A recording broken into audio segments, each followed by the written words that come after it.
Diqqat aholiga tezkor xabar. 2026-yilgi Ramazon 29 kun davom etadimi?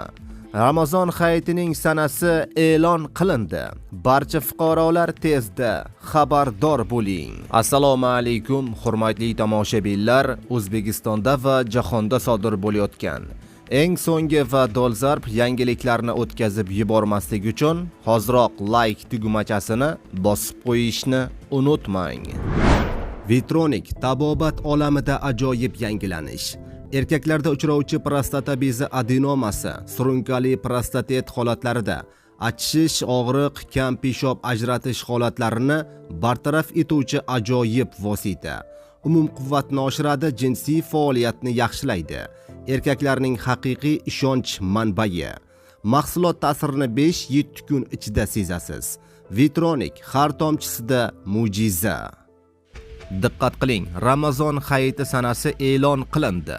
Unga ko'ra 2026-yildagi Ramazon hayiti sanasi 20-mart juma kuniga to'g'ri keladi va respublikamiz bo'ylab 2000 ga yaqin masjidlarda hayit namozi o'qiladi. Bu haqida Samarqandda o'tkazilgan Turkiy davlatlar tashkiloti fatvo kengashiga asoslanib, Ramazon hayiti 20-mart sanasiga to'g'ri kelishi ma'lum qilingan.